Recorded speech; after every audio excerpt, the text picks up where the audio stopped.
Hello there, and welcome to the Sleepy Computer Scientist. Tonight, we're diving into the complete history of one of the most iconic characters in gaming history, a simple yellow circle that ate dots and changed the world forever. This is the story of Pac-Man, from its humble beginnings in a Tokyo office to becoming a global phenomenon that transcends gaming itself.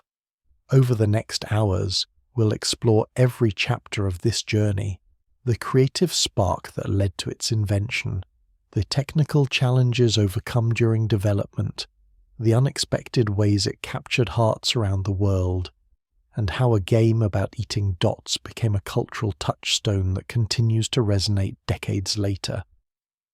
If you enjoy these deep dives into computing and gaming history, I invite you to like, subscribe, or share a thought below.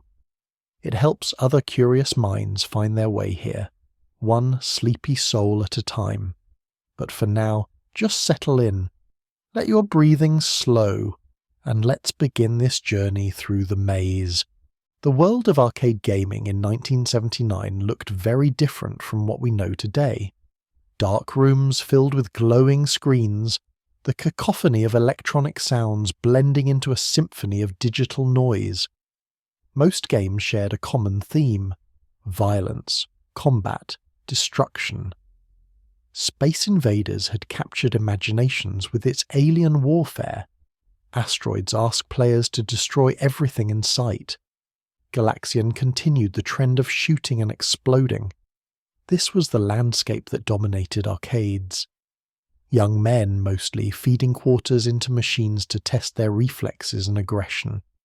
The industry had found a formula, and it was working. Cabinets were pulling in money, operators were happy, manufacturers were profitable.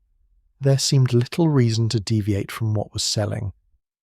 But in Japan, a young game designer named Toru Iwatani saw something else. He noticed who wasn't in the arcades: women, couples, families. The spaces felt uninviting to anyone who didn't want to shoot aliens or blow up asteroids. The atmosphere was aggressive, competitive, masculine in its energy and aesthetic. Iwatani worked for Namco, a company that had been making arcade games since the mid-1970s. He was part of a team that developed titles for the growing arcade market. But he harbored a different vision. He wanted to create something that would appeal to everyone, something that would make arcades feel welcoming rather than hostile, something with charm and character rather than explosions and lasers. The inspiration, as the story goes, came from the most mundane of places. Iwatani was eating pizza with colleagues one evening. When he removed the first slice, he looked at what remained. The circle with a wedge missing. A simple shape that somehow suggested a mouth. In that moment, an idea began to form. What if that shape was a character? What if its fundamental action was eating? Not shooting, not destroying, but the universal act of consuming food. Everyone eats. Everyone understands hunger and satisfaction. It was relatable in a way that alien warfare could never be. From this simple observation, Iwatani began to sketch. The character would be round and yellow, friendly and simple. It would move through a maze, eating as it went. The core mechanic would be about consumption and avoidance rather than combat and destruction. It would be non-violent but still exciting. Cute but still challenging. This was a radical departure from everything else in arcades.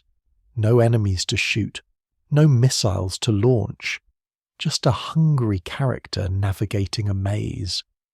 The pitch must have seemed strange to Namco's executives, yet something about Iwatani's vision resonated. Perhaps they saw the potential to reach new audiences, perhaps they simply trusted their young designer's instincts. The development of what would become Pac-Man took place over approximately 18 months. From early 1979 into 1980. Iwatani led a small team, working within the technical constraints of arcade hardware of the era. these limitations would actually shape many of the game's most memorable features. The hardware they were working with was relatively primitive by modern standards. Limited memory, simple processors, restricted color palettes. These constraints meant every decision had to be deliberate. Every element had to serve multiple purposes. Nothing could be wasted. The maze design went through numerous iterations. It needed to be complex enough to be interesting, but simple enough to be understood at a glance. It had to provide strategic options without being overwhelming. The final design featured a symmetrical layout with 4 corners, a center area with a ghost house, and tunnels on each side that wrapped around to the other side of the screen. This wraparound feature, where Pac-Man could exit one side and appear on the other, added a crucial strategic element. It created escape routes. It allowed for risk-reward decisions. It made the single-screen maze feel larger than it actually was. Within these tight constraints, the team created a space that felt expansive and full of possibility. The character design was intentionally simple. Pac-Man himself was just a yellow circle with a wedge removed for a mouth. This simplicity was partly due to technical limitations, but it also served the game's accessibility. Anyone could look at the screen and immediately understand what they were seeing. The character read clearly even on the relatively low-resolution displays of the time. The animation of Pac-Man opening and closing his mouth as he moved came from this same philosophy of clarity. It reinforced the eating mechanic visually.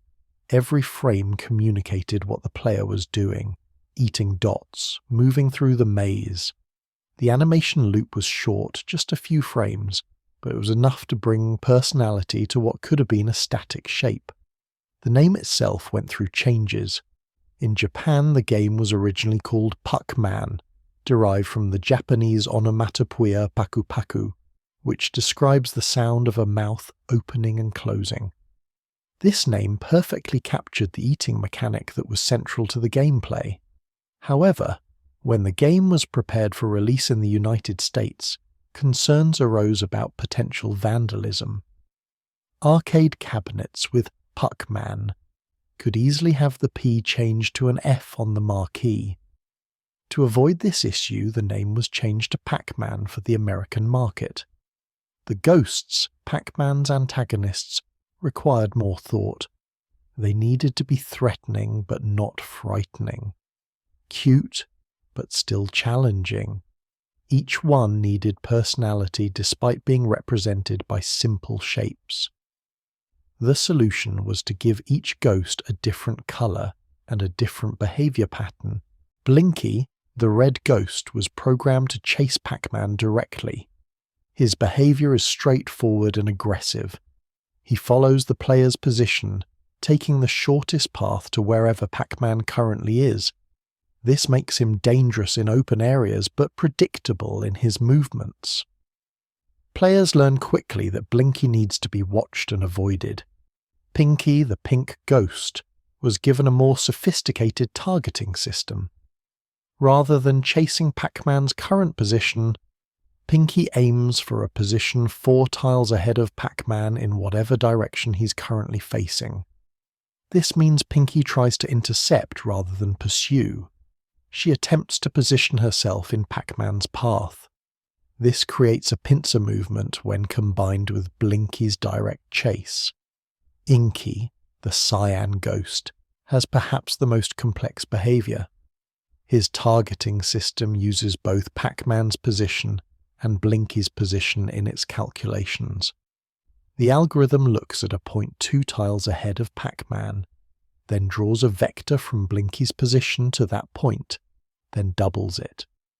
This creates erratic behavior that can seem random, but is actually deterministic. Inky becomes more dangerous as Blinky gets closer to the player. Clyde, the orange ghost, has the most peculiar behavior. When he's far from Pac-Man, he chases directly like Blinky. But when he gets within 8 tiles of the player, he suddenly targets his home corner and retreats. This makes Clyde seem shy or cowardly. His behavior adds unpredictability to the ghost patterns and creates moments of unexpected reprieve. These individual AI patterns were revolutionary for their time. Rather than random movement or simple pursuit, each ghost had a personality expressed through code. Players could learn these patterns, they could predict behavior, they could develop strategies. The ghosts weren't just obstacles, they were characters with consistent personalities that players came to know intimately. The decision to make the ghosts vulnerable when Pac-Man ate a power pellet was crucial to the game's balance. These 4 large dots, one in each corner of the maze, temporarily reversed the power dynamic. Suddenly the hunter became the hunted. The ghosts turned blue and fled. Pac-Man could eat them for points. This mechanic did several things simultaneously. It provided relief from constant flight, giving players moments of empowerment. It created risk-reward decisions about when to pursue ghosts versus when to focus on clearing dots. It established a rhythm to gameplay, with tense chase sequences punctuated by brief periods of dominance, and it added to the scoring system, rewarding aggressive play during power-up phases. The point values were carefully calibrated. Regular dots gave 10 points each. Power pellets gave 50. Eating a ghost during a power-up gave 200 points for the first ghost, 400 for the second, 800 for the third, and 1600 for the fourth. This escalating value encouraged players to eat all 4 ghosts in sequence if possible, adding another layer of skill and strategy. Bonus fruits appeared twice per level, providing additional scoring opportunities. These items were worth varying amounts, from 100 points for a cherry to 5,000 points for a key. The fruits appeared after a certain number of dots were eaten, stayed briefly, then disappeared. Their appearance added variety and surprise to each maze. The difficulty progression was built into the level structure. Each maze started identically, but with each completed level, the ghosts became faster, and the power pellets lasted for shorter durations. By level 21, the power pellets provided almost no vulnerable time at all, forcing players to rely purely on evasion rather than offense. The game had no ending per se. Players could theoretically continue forever if they were skilled enough. However, a programming quirk created an unintentional kill screen at level 256. At this point, a bug in the level counter caused the right half of the screen to fill with random characters and symbols, making the level impossible to complete. This became known as the kill screen, and reaching it became the ultimate achievement for hardcore players. Sound design played a crucial role in creating the game's atmosphere. The background sound, a repeating 2-tone siren that increased in pitch and tempo as Pac-Man cleared more dots, created tension and urgency. It subconsciously communicated progress and danger, speeding up as the ghosts became more aggressive. The sound of eating dots, a simple waka waka effect, became iconic. It was constant, rhythmic, almost hypnotic. Players internalized this sound as the baseline of the game, the auditory confirmation that they were making progress. Its absence, when Pac-Man stopped moving, created noticeable tension. When Pac-Man ate a power pellet, the music changed to a playful melody, and the ghost's movement sound shifted to a lower pitch, signaling their vulnerability. When a ghost was eaten, a brief ascending tone played, giving audio feedback for success. When Pac-Man died, a descending chromatic scale played, unmistakable in its communication of failure.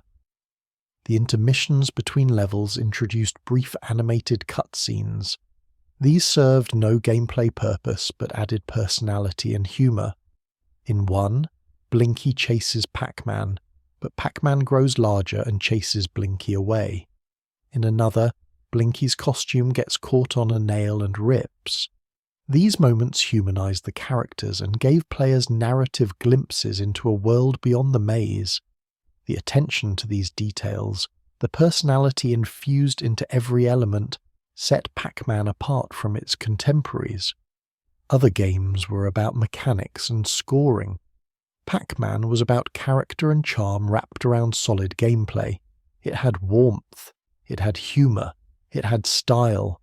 When Pac-Man launched in Japan in May 1980, under its original name PacMan, the initial reception was modest. It found its audience, but it didn't explode immediately. Arcades added it to their lineups alongside the shooting games that dominated the market. Players appreciated its uniqueness, but it took time for word of mouth to build.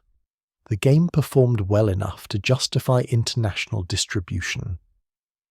Namco partnered with Midway, an American arcade game manufacturer, to bring the game to the United States. This partnership would prove transformative, though it came with creative compromises that would have lasting effects. Midway saw potential in Pac-Man, but wanted to make changes for the American market. Beyond the name change from Pac-Man to Pac-Man, they handled the marketing and distribution with aggressive strategies. They positioned it not just as another arcade game, but as a phenomenon, a cultural event. The American release in October 1980 marked the beginning of Pac-Man's true ascent. The game found its intended audience. Women and couples began showing up at arcades specifically to play Pac-Man. The game's non-violent nature and accessible design made it appealing to people who had never been interested in arcade games before. Arcade operators noticed something unusual. Pac-Man machines were earning more per day than other games. They stayed popular longer. Players pumped in quarters, attempting to beat their high scores or reach the next level. The game had what the industry called replay value in abundance. The competitive scene that developed around Pac-Man was different from other arcade games. While games like Donkey Kong had their champions, Pac-Man's strategies became almost academic in their depth. Players shared techniques. They mapped out optimal paths through each maze. They learned to manipulate ghost behavior to create safe patterns. The concept of perfect play emerged, where players aimed not just to survive but to maximize points by eating every dot, every power pellet, every ghost, and every bonus fruit while never losing a life. These perfect games required memorization of patterns and flawless execution over hours of play. The skill ceiling was incredibly high, which kept dedicated players engaged for years. By 1981, Pac-Man had become the highest-grossing arcade game in history. The machines were everywhere. Shopping malls, movie theaters, gas stations, grocery stores. Anywhere that could fit a cabinet tried to get one.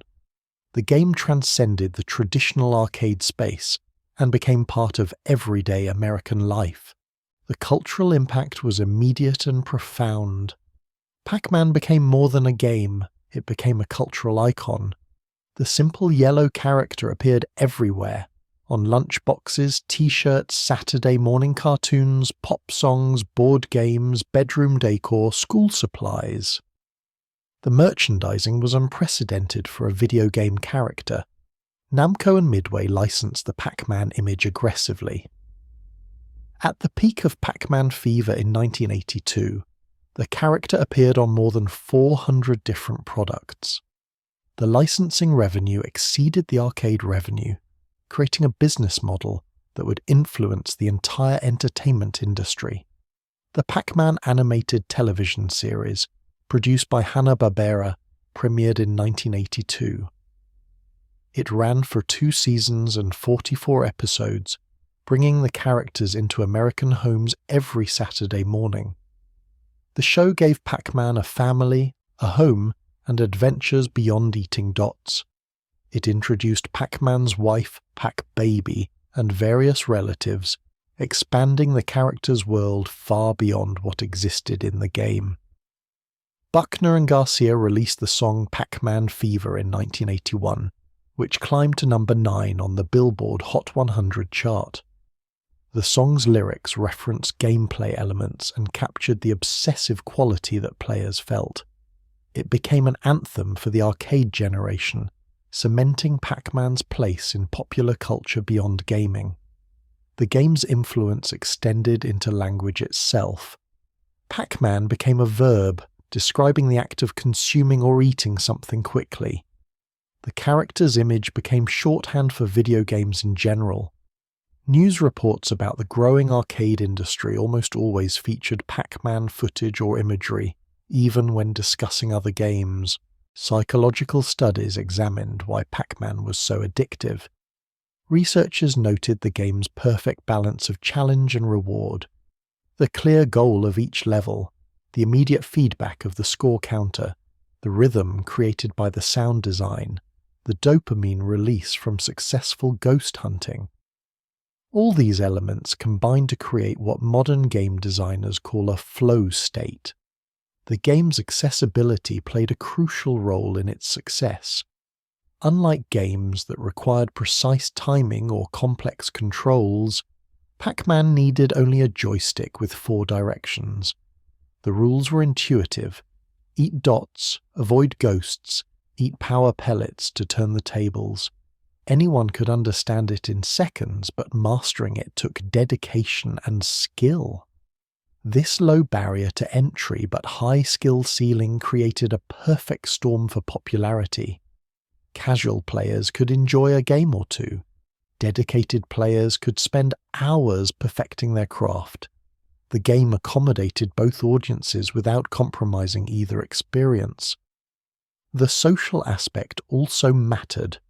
Arcades became gathering places where players watched each other play. High scores weren't just personal achievements, they were public declarations. Players developed reputations. Crowds gathered around machines when someone was on a good run. The arcade became a community space, and Pac-Man was often at its centre. The economic impact of Pac-Man was staggering. By 1982, the game was installed in more than 100,000 arcade locations worldwide.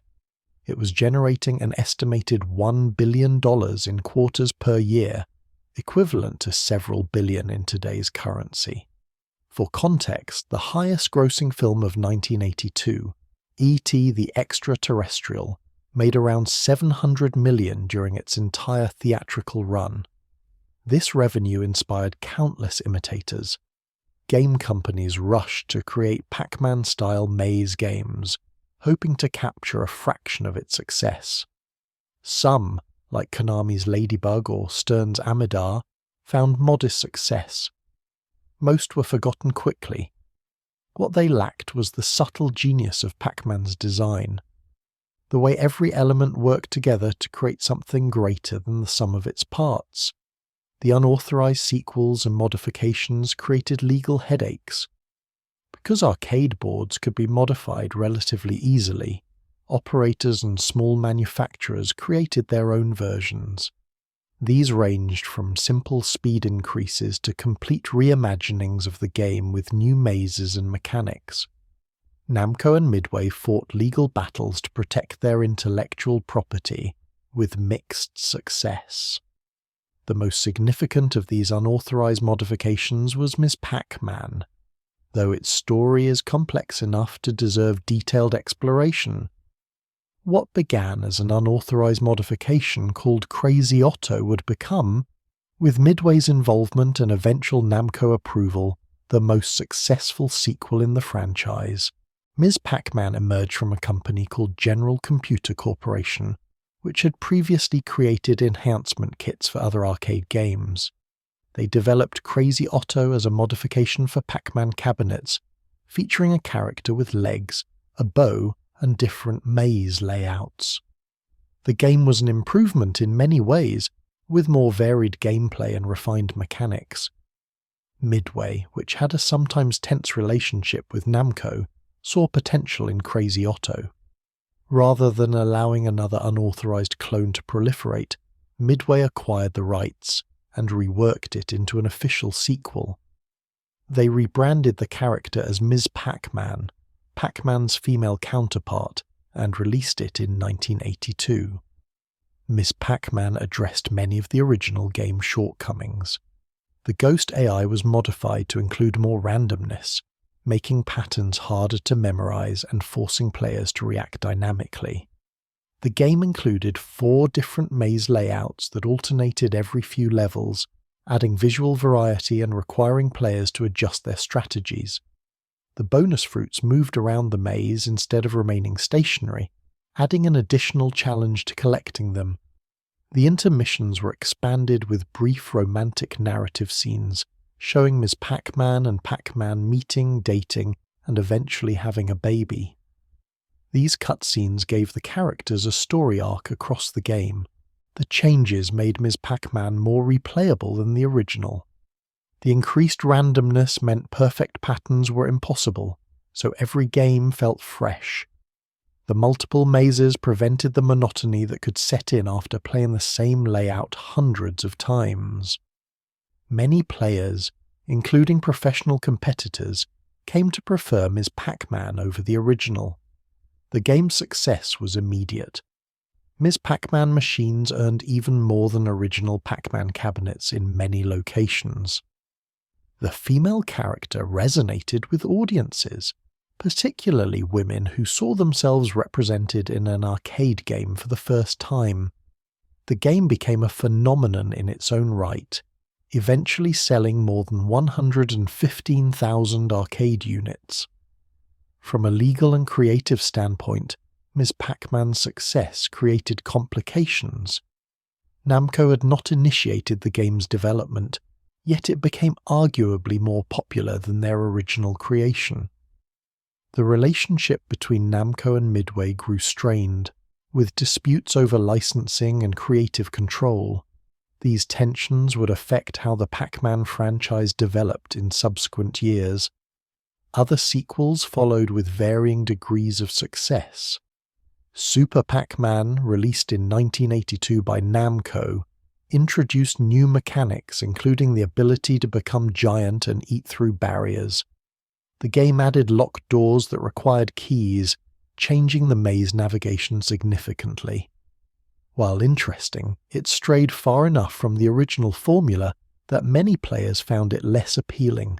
Pac-Man Plus, also from 1982, was a Midway-only release that added random elements to the gameplay. Power pellets sometimes turned ghosts invisible or changed their behavior in unpredictable ways. Bonus fruits could turn into obstacles that stunned Pac-Man temporarily. These changes made the game more chaotic but less strategic, and it never achieved the popularity of the original or Ms. Pac-Man. Junior, Pac-Man, released in 1983, shrunk the character and expanded the maze, which scrolled horizontally as players moved. The larger play area and moving bonus fruits that grew larger and transformed dots they passed over created new strategic considerations. The game was well designed but arrived as the arcade market was beginning to contract. Baby Pac-Man, also from 1983, attempted to blend arcade gameplay with pinball. The cabinet featured a video screen on top and a physical pinball table below. Players alternated between navigating mazes and playing pinball, with performance in one affecting the other. The hybrid nature made it expensive to maintain and rare to find, though it has become a collector's item for its uniqueness. Pac-Land, released in 1984, completely reimagined the character in a side-scrolling platformer format. Inspired by the animated television series, it featured Pac-Man running through colourful environments, jumping over obstacles, and collecting items. The game was technically impressive with parallax scrolling and vibrant graphics, but it felt disconnected from what made Pac-Man special. Throughout the mid-1980s, Namco continued releasing Pac-Man games with diminishing returns. Pac-Mania, released in 1987, returned to maze chase gameplay but added an isometric 3D perspective and the ability to jump over ghosts. The visual upgrade was impressive for the time, and the jumping mechanic added a new dimension to strategy. It found moderate success but couldn't recapture the original's magic. The arcade market itself was changing. The video game crash of 1983 had devastated the home console market in North America, and arcades felt the aftershocks. Players had grown more sophisticated, expecting more complex graphics and deeper gameplay. The simple maze chase formula that had conquered the world felt dated even with modifications and updates. Pac-Man's presence shifted from arcades to home systems. The character appeared on virtually every gaming platform released during the 1980s and 1990s. The Atari 2600 port, released in 1982, was notoriously poor due to hardware limitations, but it still sold millions of copies because of the brand's strength. Later ports on more capable systems like the Nintendo Entertainment System offered more faithful recreations. The Nintendo Entertainment System saw several Pac-Man releases.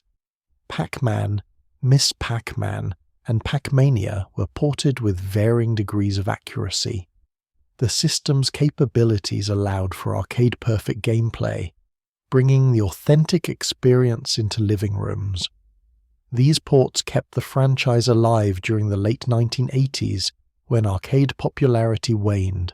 The early 1990s saw Namco experimenting with the franchise in new directions. Pac-Attack, released in 1993, was a falling block puzzle game similar to Tetris but with Pac-Man elements. Players arranged blocks and used Pac-Man pieces to clear ghosts. It was competent but forgettable, one of many puzzle games released during that era. Pac-in-Time, released in 1995, was a platformer that placed Pac-Man in various historical periods. The game featured decent mechanics but generic level design.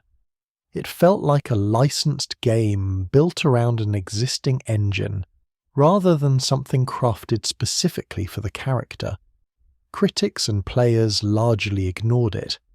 Pac-Man World, released in 1999 for the PlayStation to celebrate the franchise's 20th anniversary, marked a significant reinvention. Namco created a fully 3D platformer that brought Pac-Man into the modern era. The game featured expansive levels, boss fights, and varied gameplay mechanics, including mazes that served as bonus stages and paid homage to the original. The 3D conversion was handled thoughtfully. Pac-Man's design was updated with limbs and expressive features, while maintaining his iconic shape and colour. The game balanced new platforming mechanics with classic maze chase elements, appealing to both longtime fans and newcomers. Reviews were positive, and sales were strong enough to spawn a trilogy. Pac-Man World 2, released in 2002, refined the formula with improved graphics, tighter controls, and more creative level design. The game featured diverse environments from underwater temples to volcanic regions, each with unique mechanics and challenges. It successfully translated the character into a modern gaming context while respecting the source material. Pac-Man World 3, released in 2005, concluded the trilogy with an even more ambitious scope. The game featured a storyline involving both Pac-Land and the Ghost World, attempting to create mythology around the characters. While the most technically accomplished of the trilogy, some critics felt it strayed too far from the franchise's roots in pursuit of contemporary gaming trends. During this same period, Namco maintained the classic gameplay through compilation releases and remakes. Namco Museum collections on various platforms preserved the original arcade games, allowing new generations to experience them as they were meant to be played. These collections sold consistently, demonstrating enduring demand for the classic formula. The Game Boy Advance saw Pac-Man Collection in 2001, which included faithful recreations of the original Pac-Man, Pac-Mania, Pac-Attack, and a new game called Pac-Man Arrangement. This version of Pac-Man arrangement featured enhanced graphics, power-ups, and new ghost behaviors, modernizing the classic gameplay without abandoning its core. The early 2000s also saw Pac-Man entering the realm of party games and racing games. Pac-Man Fever, released in 2002 for PlayStation 2 and GameCube, was a party game collection featuring minigames and board game elements. Pac-Man World Rally, released in 2006, was a kart racer featuring Pac-Man characters. Both attempts to broaden the franchise found modest success but didn't become defining entries. The franchise's direction seemed uncertain during this period. Namco was experimenting widely, trying to find what worked in a gaming landscape that had evolved dramatically since the early 1980s. The classic maze chase gameplay felt nostalgic but not particularly relevant. The character platformers were competent but not revolutionary. The party games and races felt like attempts to capitalize on trends rather than create them. Everything changed in 2007 with Pac-Man Championship Edition. This game, developed by Toru Iwatani himself, in what would be one of his final projects before retirement, reimagined the classic gameplay for the modern era. Released exclusively on Xbox Live Arcade, it demonstrated that the core Pac-Man formula still had life when approached with fresh thinking. Championship Edition kept the maze chase structure but transformed everything around it. The mazes were dynamic, with new sections appearing as old ones were cleared. The graphics were neon bright, pulsing and flashing in time with electronic music. The pace was frenetic, much faster than the original, designed for quick, intense play sessions.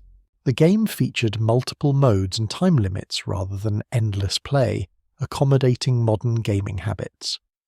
Leaderboards and score attack modes encouraged competitive play and replayability. The visual and audio design was hypnotic, creating an almost trance-like state during long play sessions. Reviews were ecstatic, with many calling it the best Pac-Man game since the original. Pac-Man Championship Edition succeeded because it understood what made the original special and translated those elements into a contemporary context. It was still about maze navigation, ghost patterns, and timing. But the presentation and pacing felt current. It proved that Pac-Man didn't need to become a platformer or a racer to remain relevant. The core gameplay was timeless when executed with care. The success led to Pac-Man Championship Edition DX in 2010, which refined and expanded the formula. This version added sleeping ghosts that woke and formed trains behind the pursuing ghosts, creating chaotic chase sequences. The game included slow-motion effects when ghosts got dangerously close, adding drama to near misses. The soundtrack was even more aggressive, pushing players into an almost rhythmic flow state.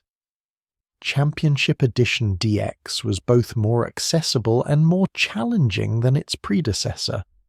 The slow-motion effect helped newer players survive, while the ghost trains created intense scenarios that tested even veteran players. The game found a broader audience, becoming one of the best-selling downloadable games on multiple platforms.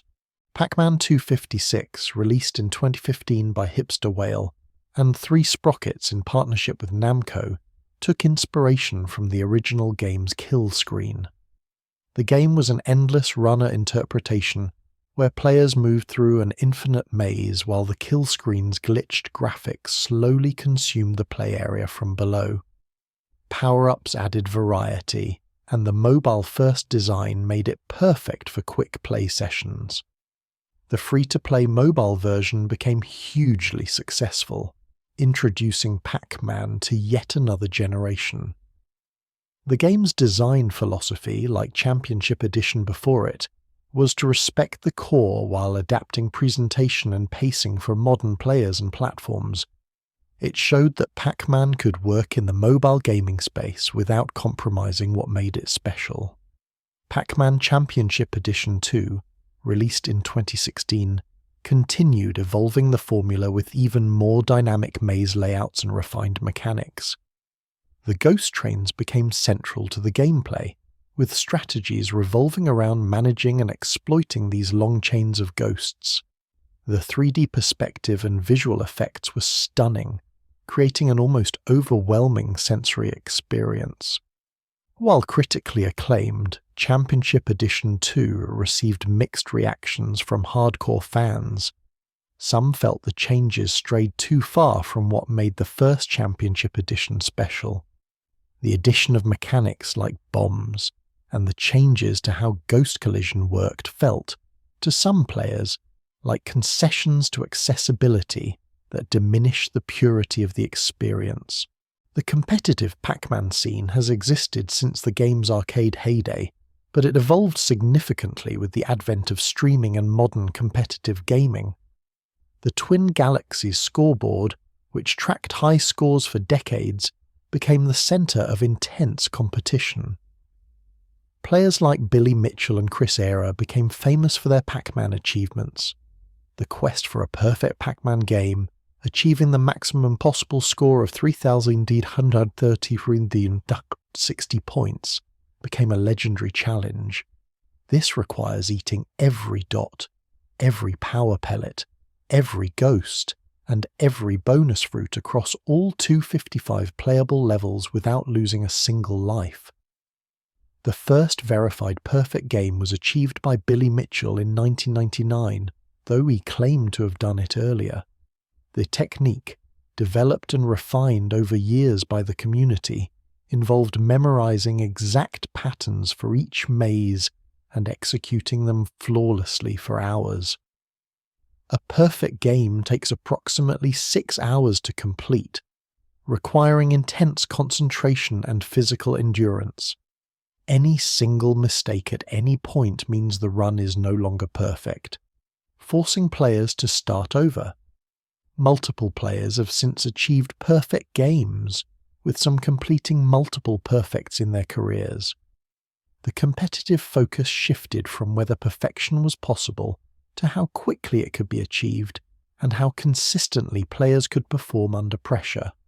Speedruns, where players raced to complete all levels as fast as possible, became another competitive category.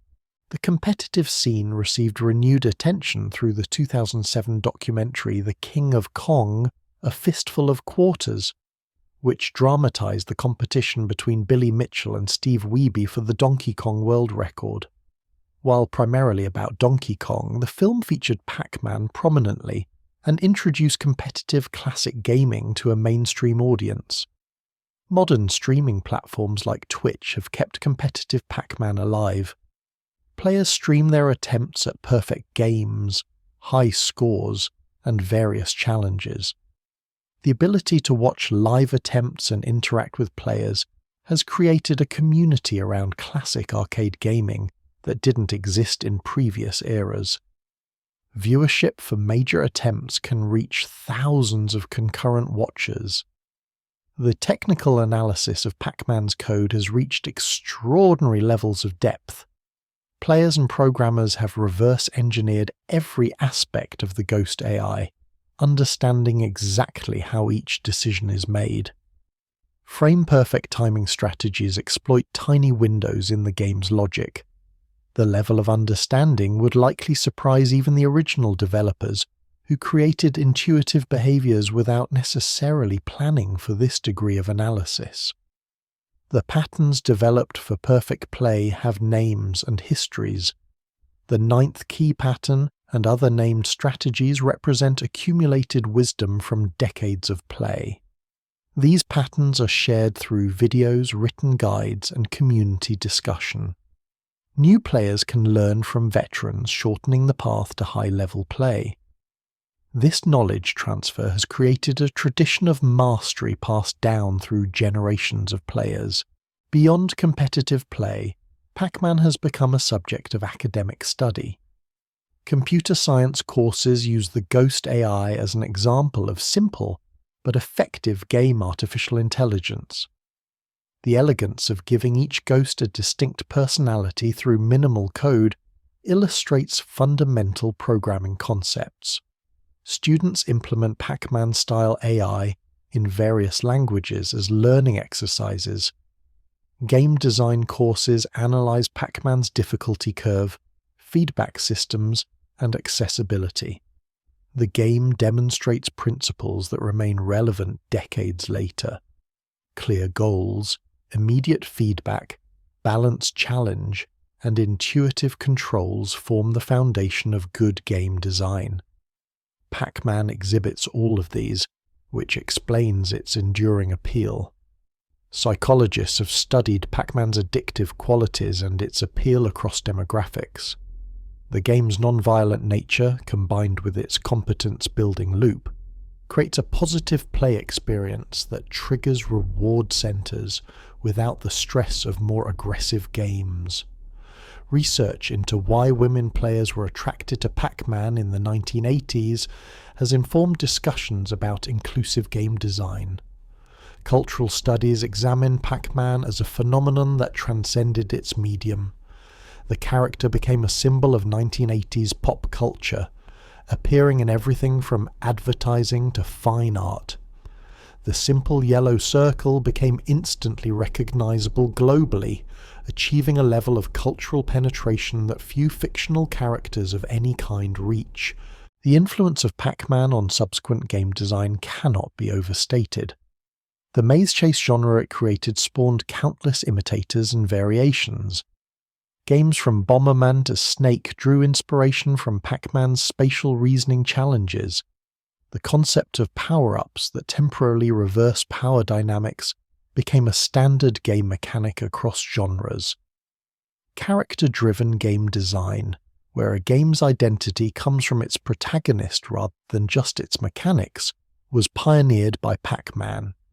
Before Pac-Man, arcade games were defined by their gameplay verbs: shoot, defend, destroy.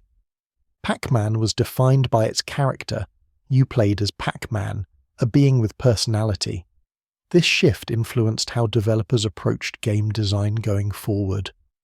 The importance of audio design in creating game feel and atmosphere was demonstrated by Pac-Man.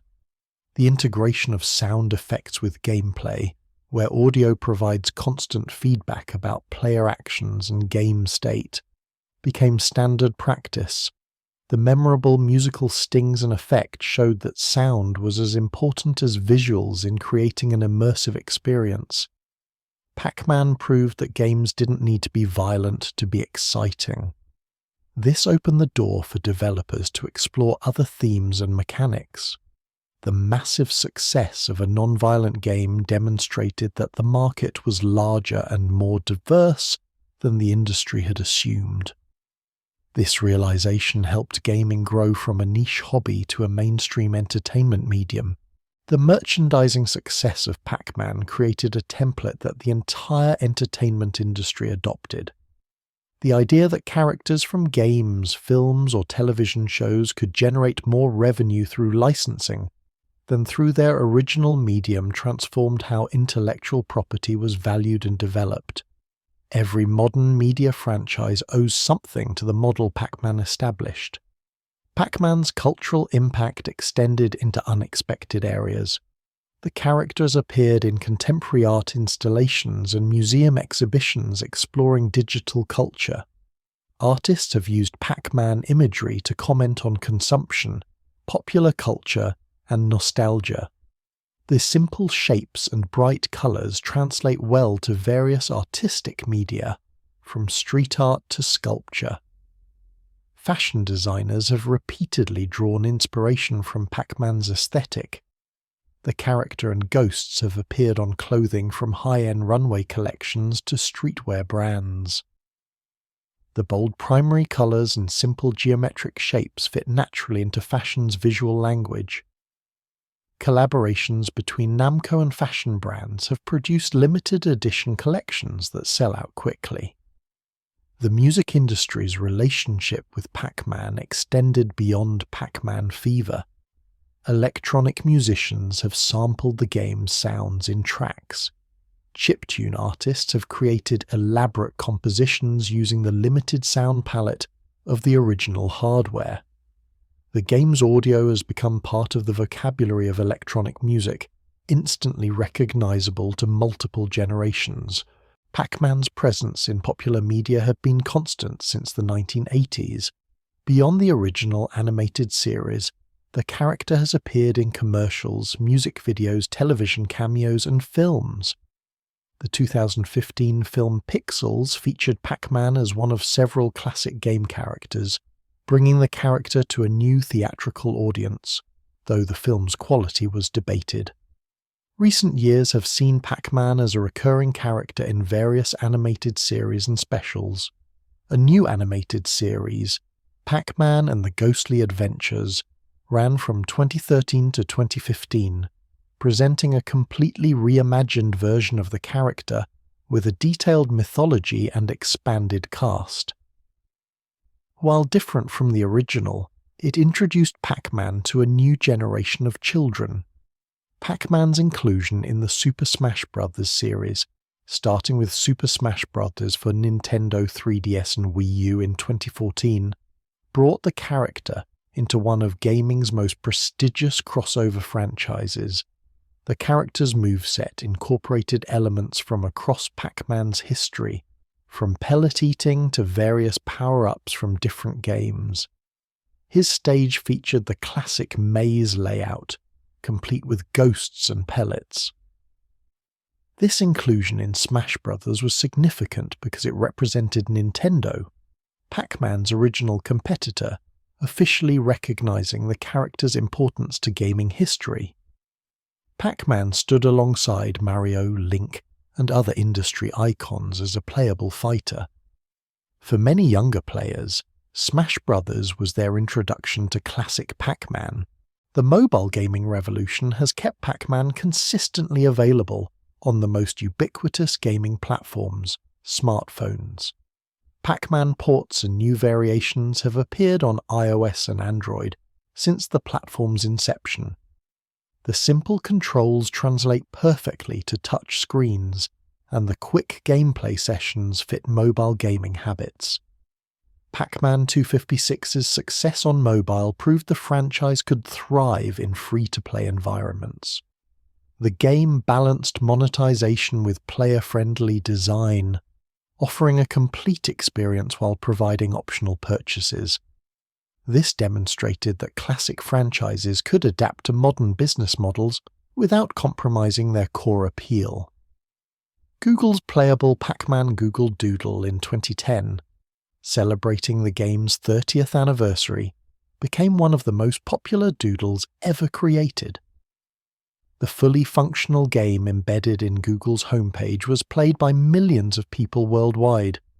It demonstrated Pac-Man's cultural reach, how a simple implementation could capture massive attention, and how the game remained engaging even in this minimal form. The Google Doodle also illustrated Pac-Man's status as a cultural touchstone that transcends gaming. Google chose Pac-Man because it represents digital culture broadly, not just video games. The character has become synonymous with the early digital age, a symbol that communicates across linguistic and cultural boundaries. Pac-Man's influence on maze design and spatial reasoning games extends into educational software. Numerous educational programs have used Pac-Man-style mechanics to teach various subjects. Math games feature collecting numbers, language games involve collecting letters, and programming tutorials use maze navigation as an example problem. The game's simple rules make it an excellent teaching tool. The social and casual gaming boom of the 2010s saw numerous Pac-Man-inspired games.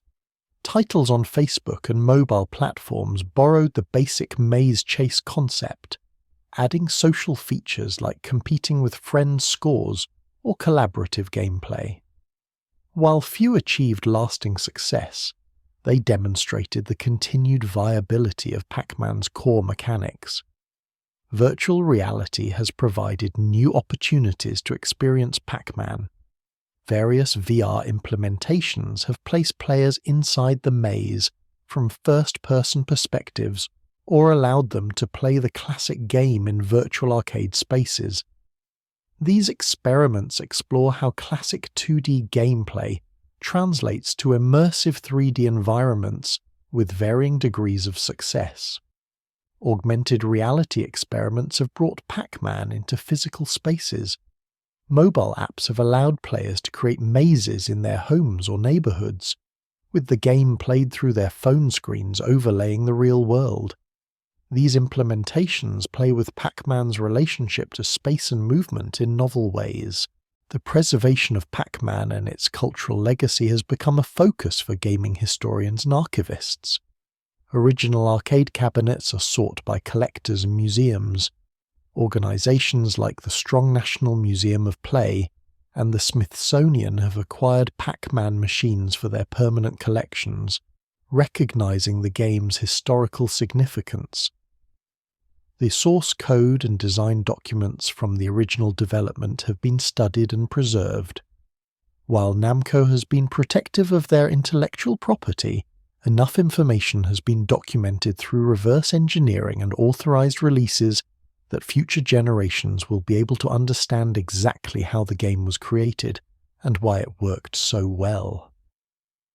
The community-driven preservation efforts have ensured that Pac-Man remains playable on modern systems through emulation and ports. Projects like MAME, Multiple Arcade Machine Emulator, allow the original arcade ROM to run on contemporary hardware with perfect accuracy. These preservation efforts ensure that the authentic experience isn't lost as original hardware ages and fails. The oral histories being collected from developers, players, and cultural figures who experience Pac-Man's initial rise provide invaluable context. Interviews with Toru Iwatani and other Namco staff offer insights into the creative process and the cultural environment that produced the game. These first-hand accounts supplement the technical preservation work. Pac-Man's business model evolution reflects broader changes in the gaming industry. From quarter-driven arcade revenue to premium console releases to free-to-play mobile games to subscription services, Pac-Man has successfully adapted to every major business model shift. This flexibility has allowed the franchise to remain commercially viable across 4 decades. The licensing revenue from merchandise has remained consistent, even during periods when new game releases slowed. The character's simple, iconic design makes it easy to reproduce on various products. The nostalgia factor keeps adult consumers purchasing Pac-Man merchandise, while the bright colors and playful design appeal to children who discover the character for the first time.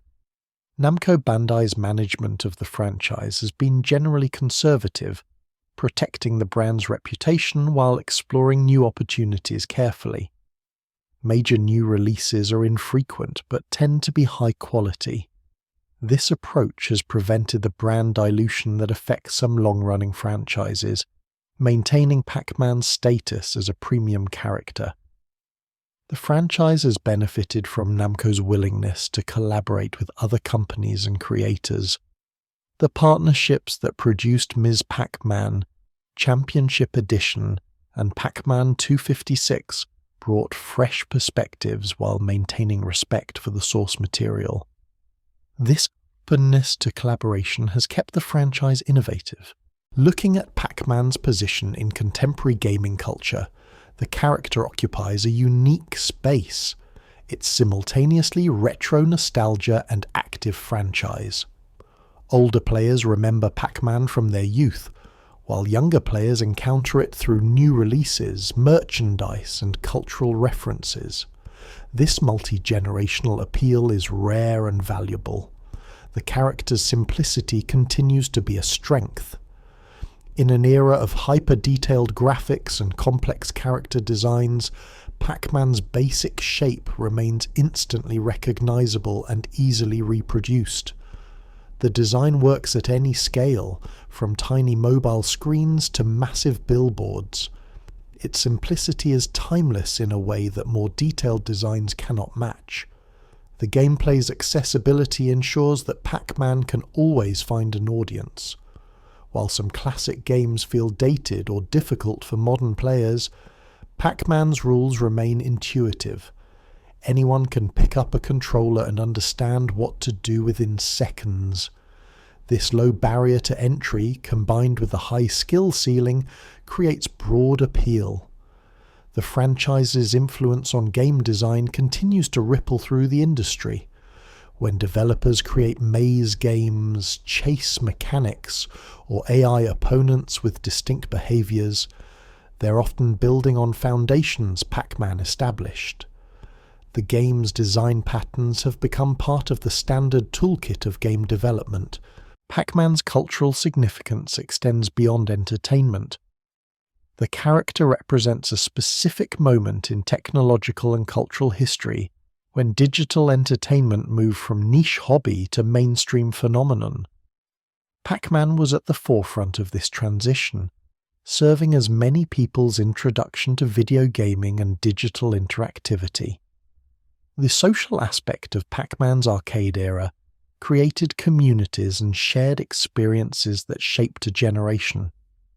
The arcade as a social space, with its mixture of competition, collaboration and spectatorship, influenced how people thought about gaming and technology. Pac-Man was central to this culture, often the game around which communities formed. The way Pac-Man brought different demographics into gaming spaces changed the industry's self-perception. The realization that women, families and older players could be engaged opened developers' minds to new possibilities. This broadening of the gaming audience ultimately led to the diverse, inclusive medium that gaming is becoming today. Pac-Man's non-violent gameplay provided an alternative to the dominant paradigm of shooting and destruction. While violent games continued to thrive, Pac-Man demonstrated that other approaches could be equally or more successful. This opened creative space for developers to explore themes and mechanics beyond combat. The educational impact of Pac-Man, both formal and informal, has been substantial. Generations of programmers first learned about AI, pathfinding and game design by studying how Pac-Man worked. The game's elegance makes it an excellent teaching tool, complex enough to be interesting but simple enough to be comprehensible. The spatial reasoning skills developed through playing Pac-Man have been studied by researchers. The game requires players to think several moves ahead, predicting ghost movements and planning routes through the maze. These cognitive skills transfer to other domains, making Pac-Man not just entertainment, but a form of cognitive training. Pac-Man's role in the development of competitive gaming culture shouldn't be underestimated. The focus on high scores, the development of communities sharing strategies, and the recognition of top players all prefigured modern esports culture. While Pac-Man competitions don't fill arenas like contemporary esports, the basic structure and community dynamics were similar. The documentation and analysis of Pac-Man strategies created an early form of gaming wikis and guides. Players wrote detailed explanations of patterns and techniques, creating resources for others to learn from. This collaborative knowledge building became standard practice in gaming communities, but Pac-Man was one of the first games to inspire this level of community documentation. Pac-Man's aesthetic influence on broader visual culture has been profound. The character's simple shapes and bright colors became associated with 1980s design more broadly. The ghost characters, each with distinct colors but identical shapes, influenced character design across media. The visual language of Pac-Man became part of the era's iconography. The pixel art aesthetic that Pac-Man exemplifies has experienced a major revival in contemporary culture. What was once a technical limitation has become an artistic choice. Modern games deliberately adopt pixel art styles and Pac-Man is often referenced as an iconic example of what that style can achieve. The character demonstrates that strong design transcends technical limitations. The sound design of Pac-Man has influenced not just games, but electronic music more broadly. The distinctive waveforms and simple melodies have been analyzed, sampled, and reinterpreted by musicians. The game's audio palette, created within severe technical constraints, showed how limitation can drive creativity. Pac-Man's contribution to the concept of intellectual property in the digital age has been significant. The franchise's licensing strategies, legal battles over unauthorized clones, and navigation of international copyright created precedents that affected how gaming companies protect their creations. These business and legal aspects of Pac-Man's history influenced the entire industry. The character's ability to adapt to new technologies while maintaining core identity has been remarkable. From arcade boards to home consoles to mobile devices to VR headsets, Pac-Man has appeared on nearly every gaming platform ever created. Each new platform presents challenges in translating the experience, but the core has remained recognizable. This technological adaptability demonstrates something essential about Pac-Man's design. The game isn't tied to specific hardware or input methods. The core concepts of maze navigation, spatial reasoning, timing, and pattern recognition work across platforms and control schemes. This platform-agnostic quality has allowed Pac-Man to remain relevant as technology evolved. The franchise's relationship with emerging technologies has sometimes been experimental. Early VR attempts, motion control implementations, and touchscreen innovations all saw Pac-Man releases exploring how the classic gameplay could incorporate new interaction methods. Not all experiments succeeded, but the willingness to explore kept the franchise engaged with technological progress. Pac-Man's presence in online gaming environments has evolved with the medium. From simple browser-based versions to sophisticated multiplayer experiences to integration with streaming platforms, Pac-Man has adapted to how people play games online. The social features that worked in arcades have found new expressions in digital connectivity. The merchandising empire that Pac-Man built continues to generate revenue and cultural presence. Walking through stores today, you can still find Pac-Man products across categories: toys, clothing, home goods, accessories, food products, and more. This sustained commercial presence keeps the character in the public consciousness even between major game releases. The nostalgia market has been particularly strong for Pac-Man. Adults who played the game in their youth purchase merchandise as a connection to their past. Limited edition collaborations with fashion brands or premium collectible manufacturers command high prices. The character has become a luxury good in some contexts, far removed from its arcade origins. Pac-Man's integration into lifestyle brands demonstrates its cultural staying power. The character appears in unexpected contexts: high-end watches, designer furniture, automotive accessories, and premium electronics. These collaborations position Pac-Man as a sophisticated cultural reference rather than a children's property, reflecting the maturity of its fan base.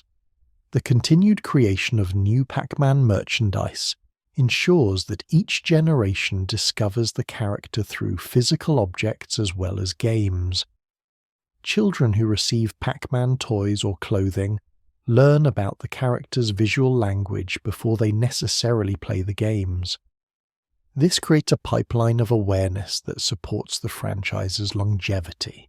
Pac-Man's representation in media studies and game studies academia has grown as these fields have matured. Scholarly papers analyze the game from numerous perspectives. Feminist readings of Ms. Pac-Man, economic analyses of the arcade boom, technical examinations of the AI systems, and cultural studies of Pac-Man's global spread. The game appears in university curricula across disciplines: computer science, game design, media studies, business, art, and music courses all use Pac-Man as a case study. The character's simplicity makes it an accessible entry point for academic discussion, while its cultural significance makes it a rich subject for analysis. Museums and cultural institutions have recognized Pac-Man's historical importance. Major exhibitions on video game history prominently feature Pac-Man artifacts. The character serves as a bridge between gaming culture and mainstream cultural institutions, helping legitimize gaming as a subject worthy of serious preservation and study. The documentation of Pac-Man's development and cultural impact has become more rigorous over time. Academic researchers, journalists, and enthusiasts have conducted interviews, compiled archives, and analyzed data. This documentation ensures that future scholars will have robust source material for understanding this significant cultural phenomenon. Pac-Man's influence on character design principles extends beyond gaming. The idea that a character could be defined by a single, simple silhouette became a core principle in animation and design. The ghost's individuality, despite identical shapes, demonstrated that personality could come from behavior and color rather than just form. The concept of designing for global appeal, creating characters and gameplay that transcend language and cultural barriers, owes much to Pac-Man's example. The game's visual language is nearly universal, requiring no text or cultural context to understand. This design philosophy influenced how international entertainment properties were developed. Pac-Man's balance of challenge and accessibility established expectations for how games should feel. The difficulty curve, where games start easy and gradually increase in challenge, became standard. The idea that players should be able to learn through playing without extensive tutorials was exemplified by Pac-Man's intuitive design. The concept of one more game addictiveness, where players feel compelled to try again immediately after losing, was perfected by Pac-Man. The quick reset, the sense that success was just within reach, and the clear understanding of what went wrong all encouraged continued play. This psychological design has been studied and replicated countless times. Pac-Man's relationship with contemporary retro gaming culture is multifaceted. The character is both an authentic artifact from the Golden Age and a living franchise releasing new products. This dual nature allows Pac-Man to appeal to both purists seeking original experiences and modern players wanting contemporary interpretations. The speedrunning community has embraced Pac-Man, with categories for fastest completion of various goals. The deterministic nature of the game, where optimal play is theoretically perfect, makes it an interesting speedrunning challenge. Runners compete for fastest times to reach certain scores or complete certain numbers of levels. The ROM hacking and homebrew community has created countless Pac-Man variations and modifications. Fan-created versions explore different maze layouts, mechanics, and visual styles.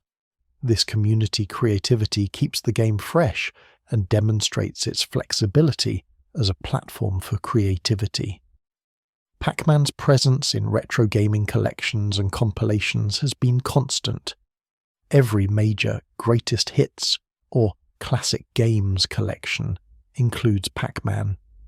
This omnipresence ensures that the game remains accessible to new players discovering retro gaming, serving as a gateway to understanding the era's design principles.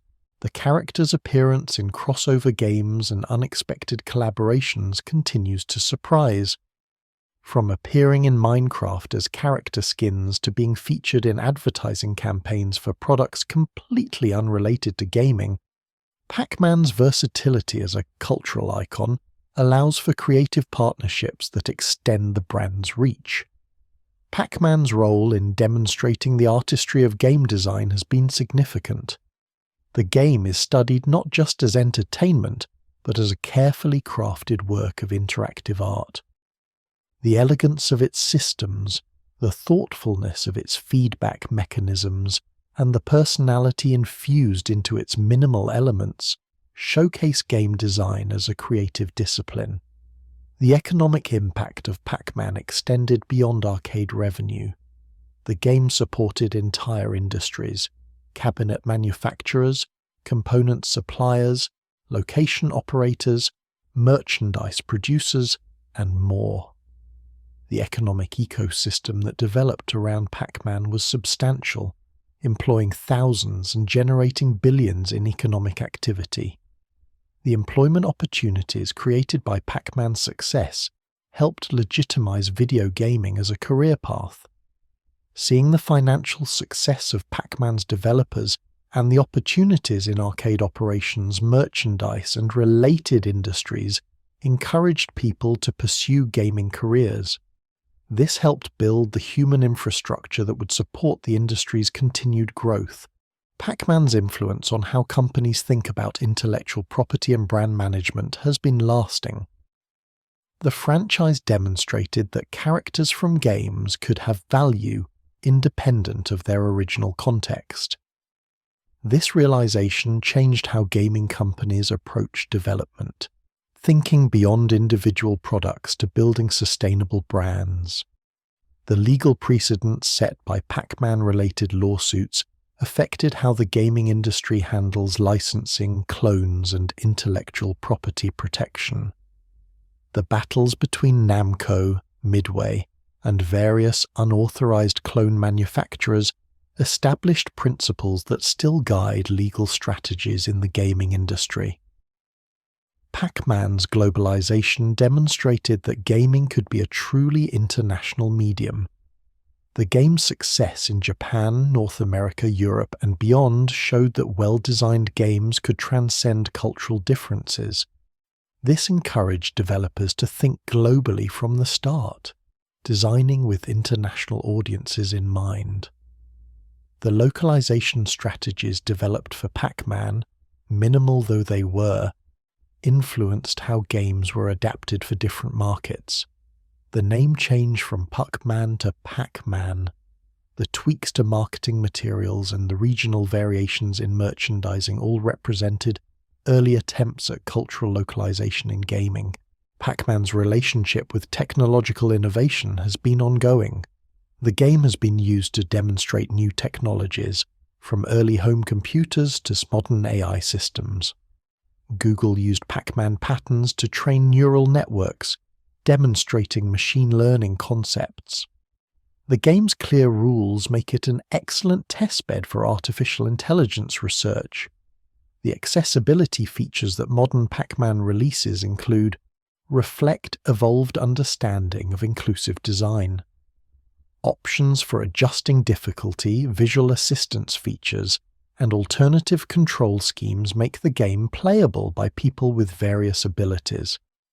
These features honor the original's inclusive spirit while updating it for contemporary understanding. Pac-Man's presence in discussions about game preservation highlights the importance of maintaining access to cultural artifacts. As a work that has influenced so many people and games, ensuring that Pac-Man remains playable and understandable for future generations is seen as culturally important, not just commercially relevant.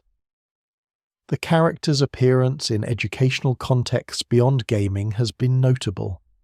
Pac-Man has been used to teach mathematics, computer science, design principles, and even social studies examining cultural phenomena.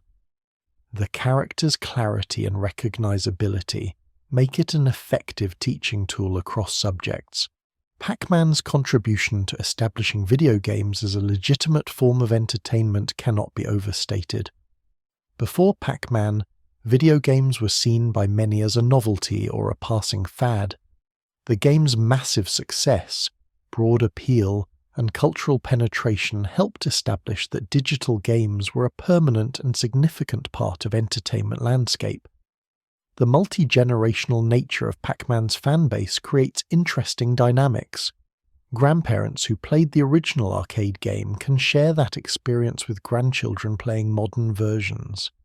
This generational continuity is rare in rapidly evolving entertainment media and speaks to the timeless quality of Pac-Man's design. The way Pac-Man democratized gaming, making it accessible and appealing beyond the young male demographic that dominated early gaming, changed the industry's trajectory.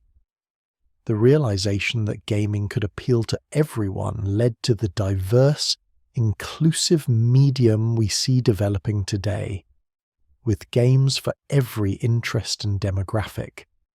Pac-Man's legacy in establishing gameplay-focused design over graphics-focused design continues to influence indie game development. The lesson that strong mechanics and clear design can create lasting appeal regardless of visual simplicity has inspired countless developers working with limited resources or stylistic intentions.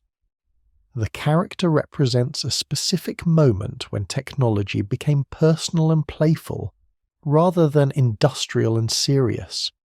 Pac-Man appeared as personal computers were becoming accessible to regular consumers, and the character embodied the friendly, approachable face of this technological shift. Pac-Man wasn't intimidating or complex. It was inviting and fun, showing people that computers could be sources of joy.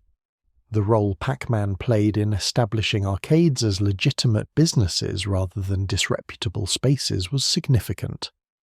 The game's appeal to families and women helped change the perception of arcades from seedy hangouts to entertainment destinations. This cultural shift allowed the arcade industry to expand into mainstream retail spaces and family entertainment centers. Pac-Man's influence on the sound design philosophy of games has been profound and lasting. The way the game used audio to communicate game state, provide feedback, and create atmosphere became a template that countless games followed. The understanding that sound is integral to the player experience, not just an added extra, was reinforced by Pac-Man's masterful audio design. The compositional techniques used in Pac-Man's music, working within severe limitations to create memorable melodies, influenced the chiptune music movement and broader electronic music. The constraints of early sound chips forced creativity, and Pac-Man demonstrated how powerful simple waveforms and clever composition could be. The rhythm created by Pac-Man's gameplay, the pulsing urgency of the siren sound increasing as fewer dots remained, established tempo and rhythm as important gameplay elements. Later rhythm games and music-based games built on this understanding that audio could drive player actions and emotional responses. Pac-Man's approach to creating tension through sound design, where the absence of sound could be as important as sound itself, influenced horror games and atmospheric titles. The silence when Pac-Man stops moving, the change in audio when power pellets are active, all demonstrated sophisticated use of sound for emotional effect. The franchise's various attempts at storytelling, from the intermissions in the original game to the elaborate plots of later releases, show gaming's evolving relationship with narrative. The simple, wordless intermissions of the original Pac-Man told tiny stories that players found charming, demonstrating that game narratives didn't need to be complex to be effective. Later attempts to create more elaborate Pac-Man mythologies and backstories show the industry's growing emphasis on narrative in games. While some of these efforts felt forced, they reflected broader trends in gaming toward more story-driven experiences. The tension between Pac-Man's abstract simplicity and attempts to give it concrete lore mirrors larger debates in game design. The character's flexibility allowed for interpretation and reinterpretation across different contexts. Pac-Man could be a hero in a platformer, a racer in a kart game, or simply a shape in an abstract maze. This flexibility came from the simplicity of the original design, which didn't constrain the character to a specific narrative or genre. The way different cultures interpreted and incorporated Pac-Man into their own contexts shows the character's universality. Japanese, American, and European audiences all embraced Pac-Man but understood it through their own cultural lenses. The character became a kind of global cultural Rorschach test, where each region saw slightly different meanings and values. Pac-Man's influence on the business models of entertainment franchises extended beyond gaming. The strategy of creating a core property that could be extended across media, merchandise, and interactive experiences became standard for entertainment companies. Disney, in particular, adopted strategies similar to what Namco pioneered with Pac-Man. The way Pac-Man demonstrated the value of evergreen content, material that remains relevant and valuable over decades, changed how companies thought about intellectual property development. Rather than creating properties for immediate exploitation, companies began thinking about building brands that could generate value indefinitely. The licensing strategies developed around Pac-Man created templates for how gaming companies could monetize their properties beyond game sales. The understanding that characters could have value in multiple contexts, from t-shirts to television shows, fundamentally changed the economic models of game development. Pac-Man's success encouraged investors to take gaming seriously as an industry. The massive returns generated by a relatively small investment demonstrated that gaming could produce entertainment hits comparable to films or music. This influx of investment capital helped fund the industry's growth through the 1980s and beyond. The technical achievements of the original Pac-Man, working within the constraints of 1980 arcade hardware, continue to be studied and admired. The elegant code that created distinct ghost behaviors with minimal resources demonstrates masterful programming. The way the game managed memory, updated the screen, and processed player input efficiently shows deep technical competence. The optimization techniques used in Pac-Man influenced how programmers approached resource-constrained development. Every byte of memory had to be justified, every processor cycle accounted for. This discipline created efficient code that accomplished remarkable things with minimal resources, a lesson relevant even in today's environment of abundant computing power. The hardware design of Pac-Man arcade cabinets set standards for control schemes and display configurations. The single joystick with no buttons demonstrated that complex gameplay didn't require complex controls. This influenced controller design and game interface philosophy going forward. The networking and tracking systems used in Pac-Man cabinets, which monitored gameplay statistics and revenue, prefigured modern analytics and telemetry systems. Operators could track which cabinets were most profitable, which player behaviors correlated with increased revenue, and how to optimize cabinet placement and settings. Pac-Man's relationship with competitive fairness and deterministic gameplay has been important in competitive gaming discussions.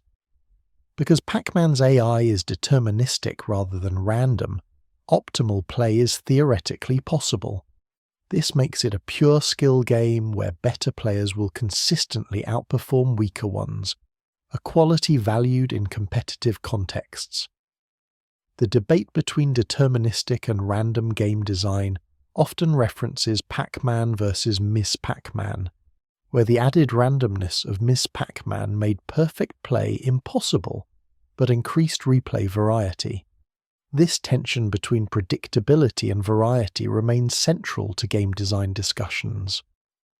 Pac-Man's influence on level design principles, particularly the use of symmetric spaces with strategic asymmetries, has been significant. The maze's overall symmetry provides balance, but the positioning of power pellets and the ghost house create strategic points that break the symmetry meaningfully. The concept of the maze as a game space, neither completely open nor completely constrained, has influenced countless games. The maze provides structure and guidance while allowing player expression through route choice and timing. This balance between constraint and freedom defines much game-level design. Pac-Man's contribution to establishing yellow as an iconic character colour has had lasting cultural impact. Before Pac-Man, yellow wasn't particularly associated with video game characters. The character's success made yellow a power colour in game design, associated with energy, friendliness, and positivity.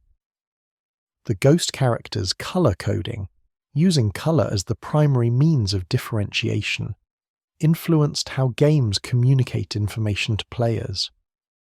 The understanding that colour can convey identity and behaviour efficiently became standard in game interface design. Pac-Man's visual clarity, where every element is immediately readable and distinct, set standards for visual communication in games. The high contrast between background and sprites, the clear differentiation between interactive and non-interactive elements, all demonstrated principles of effective visual design. The character's scalability, working equally well as a tiny sprite on an arcade screen or a massive image on a building, comes from the strength of its basic design. This scalability has allowed Pac-Man to appear effectively in virtually any visual context, from postage stamps to murals. The way Pac-Man established expectations for game progression and difficulty balancing influenced how games are structured. The gradual increase in challenge, the sense that each level is attainable with practice, the strategic depth revealed through repeated play, all became standard elements of game design. Pac-Man's approach to teaching players through gameplay rather than explicit instruction established important precedents. The game never tells you how to play, you learn by playing. The first moments are forgiving enough that you can experiment and discover the mechanics organically. The use of audio-visual feedback to guide player behavior, reinforcing successful actions and warning of danger, became a fundamental game design principle that Pac-Man exemplified. Every action has a consequence that's communicated clearly through multiple sensory channels. The concept of mastery through pattern recognition, where skilled players develop almost muscle memory responses to game situations, was demonstrated perfectly by Pac-Man. The progression from conscious thought to intuitive reaction represents a satisfying arc of skill development that many games attempt to recreate. Pac-Man's influence on the social dynamics of competitive play and score sharing created models for community engagement around games. The ritual of entering initials for high scores, the gathering of spectators around skilled players, the sharing of strategies all prefigured modern social gaming and streaming culture. The way Pac-Man communities formed around shared knowledge and mutual improvement demonstrated gaming's potential for positive social interaction.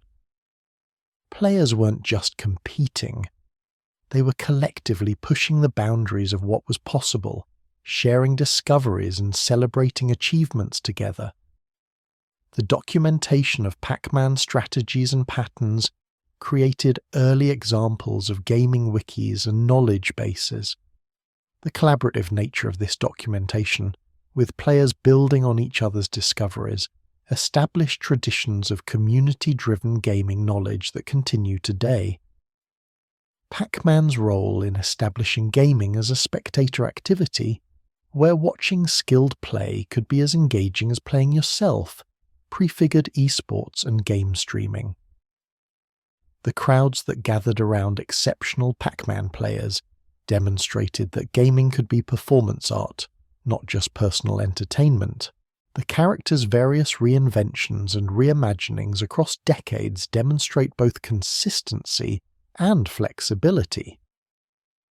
The The core identity of Pac-Man has remained recognizable even as the character has been placed in radically different contexts and genres.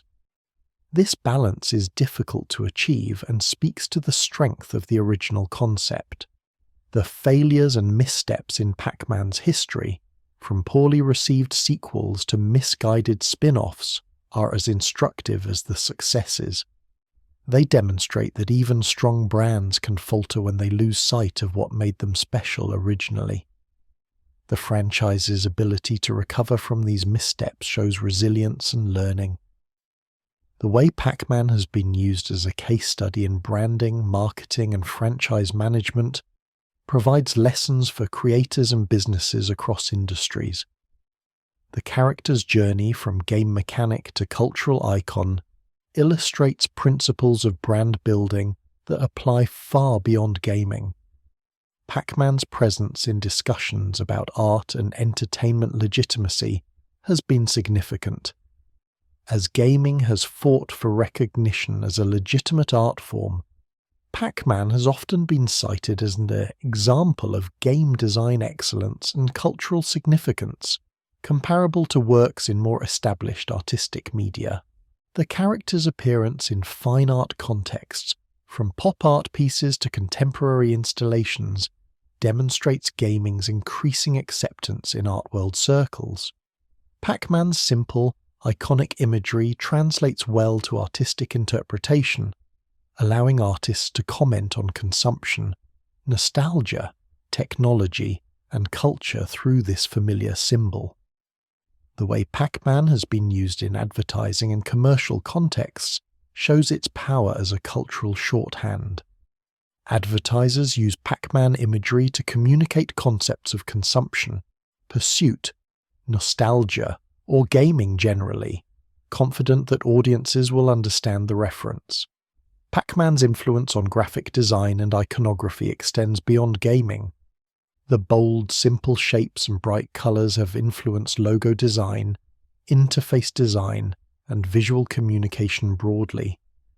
The character demonstrates that memorable imagery doesn't require complexity. The franchise's environmental impact, from the electricity consumed by arcade cabinets to the materials in manufactured merchandise, represents the physical footprint of digital entertainment. As sustainability becomes a greater concern, understanding these impacts becomes important for responsible cultural production. Pac-Man's role in the development of gaming journalism and criticism has been significant. The game was covered extensively in early gaming magazines, helping establish the conventions and vocabulary of game criticism. Reviews and strategy guides for Pac-Man set templates that gaming media still follows. The way Pac-Man demonstrated the commercial viability of gaming journalism, with magazines devoted partially or entirely to covering the game and its culture, helped establish gaming media as a sustainable business. This media ecosystem supported the industry's growth by maintaining enthusiasm and spreading information. Pac-Man's influence on how we think about player agency and game goals established important precedents. The game gives players clear objectives but allows freedom in how to pursue them. This balance between directed and open gameplay influenced game design philosophy broadly. The way Pac-Man taught players to think spatially and strategically, developing mental models of the maze and predicting movements, shows gaming's potential as a tool for cognitive development. The skills developed through Pac-Man play transfer to other domains requiring spatial reasoning and forward planning. Pac-Man's relationship with technology accessibility has evolved over time. Originally requiring specialized arcade hardware, the game has become accessible on virtually any device capable of running software.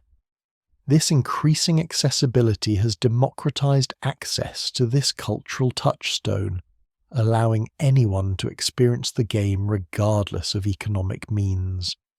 The minimal system requirements of Pac-Man, even in its original form, meant that it could be ported to a wider range of platforms than more technically demanding games. This portability contributed to its ubiquity and ensured that it remained playable as technology evolved. The way Pac-Man has been used in technology education, from teaching programming to introducing hardware concepts, demonstrates its value as an educational tool. The game's simplicity makes it an ideal first project for students learning to code, with numerous tutorials teaching programming through Pac-Man recreation. Pac-Man's influence on user interface design, particularly in mobile and casual gaming, has been substantial.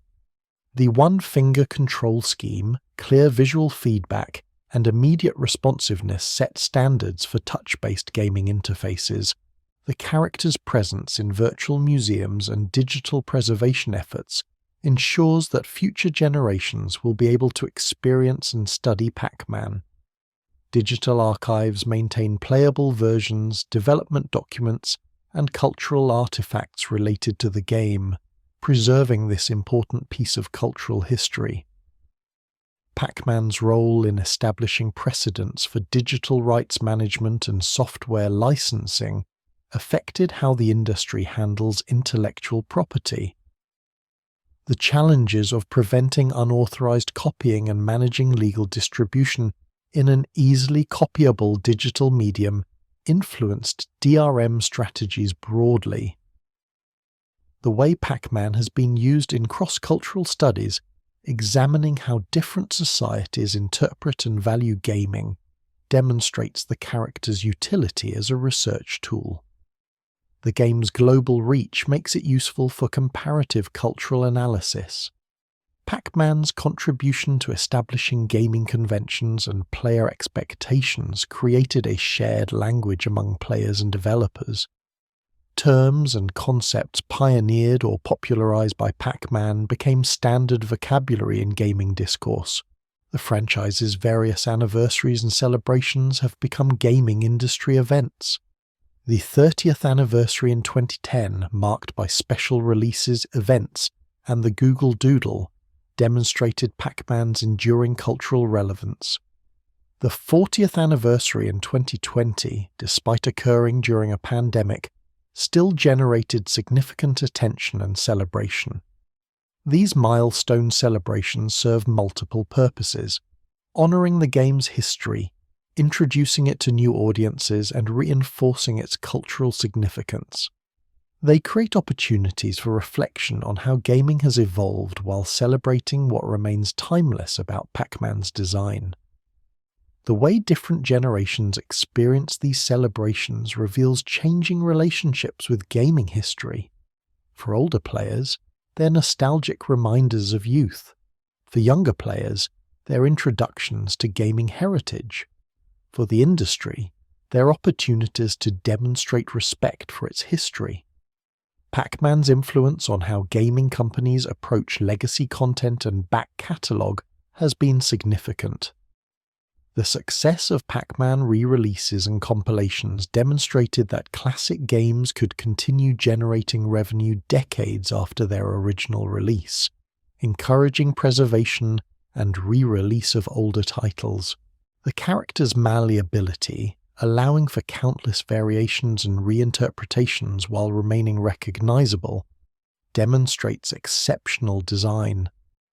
From Championship Edition's neon aesthetics to the cutesy style of Pac-Man Party, the character adapts to different visual contexts while maintaining its essential identity. Pac-Man's influence on color theory in game design, particularly the use of contrasting colors to communicate information, established principles still taught in game design education. The original game's limited palette was used with such precision that every color had meaning and purpose. The way Pac-Man demonstrated that games could be appreciated aesthetically, not just mechanically, helped establish gaming as a visual art form. The game's clean lines, satisfying symmetries, and pleasing color combinations showed that games could be beautiful as well as fun. Pac-Man's role in establishing the importance of playtesting and iterative design influenced game development methodology. The refined, balanced feel of the game came from extensive testing and adjustment, demonstrating that great games are crafted through careful iteration.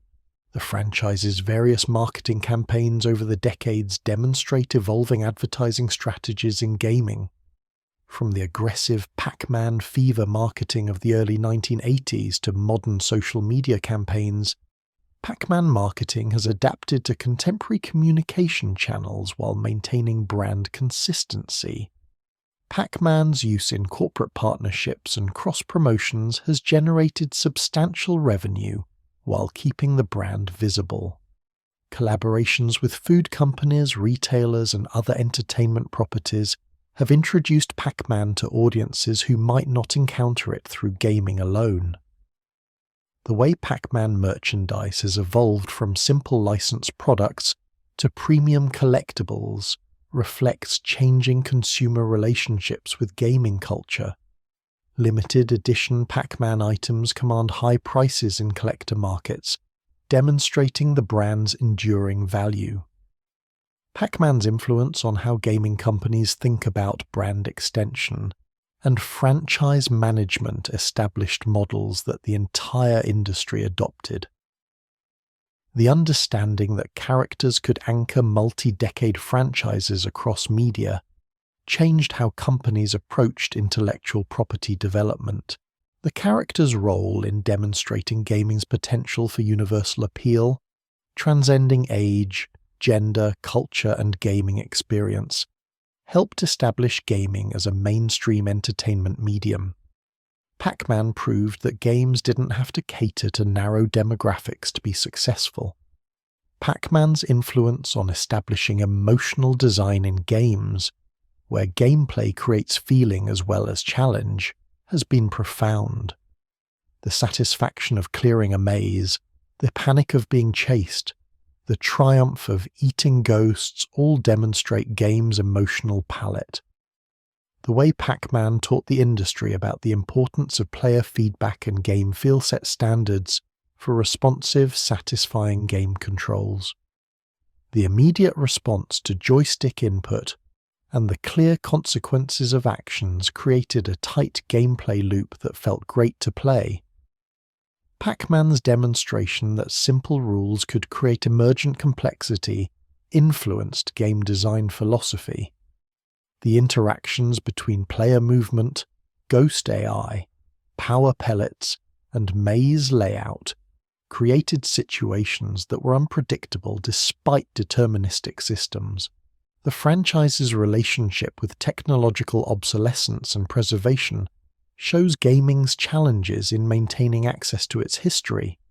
As original hardware fails and becomes rare, efforts to preserve authentic Pac-Man experiences become more difficult and important. Pac-Man's influence on establishing standards for game documentation, from manuals to strategy guides to dev diaries, helped create the infrastructure of gaming knowledge. The extensive documentation surrounding the game set precedents for how gaming information would be produced and shared. The way Pac-Man communities formed around shared enthusiasm and collective knowledge building demonstrated gaming's social potential. These communities prefigured modern gaming's social networks and showed that games could create meaningful human connections. Pac-Man's role in establishing gaming conventions and player expectations created assumptions about how games should work that persist today. Many of these conventions, from live systems to high-score tables, originated or were popularized by Pac-Man. The character's presence in discussions about gaming addiction and compulsive play has been significant. Pac-Man fever as a concept captured public imagination about gaming's pull, raising questions about healthy entertainment consumption that remain relevant. Pac-Man's influence on how games balance randomness and skill affected game design philosophy broadly. The mostly deterministic gameplay with subtle random elements created a sweet spot that many games try to replicate. The way Pac-Man demonstrated that games could be both accessible and deep influenced how developers think about difficulty and complexity. The game proves that low barriers to entry and high skill ceilings aren't mutually exclusive. Pac-Man's contribution to establishing the importance of playfeel and game juice, this satisfying feedback that makes games feel good to play, cannot be overstated. The game feels responsive, fair, and satisfying in ways that transcend its simple mechanics. Looking forward, Pac-Man's future seems secure. The character has demonstrated remarkable longevity and adaptability.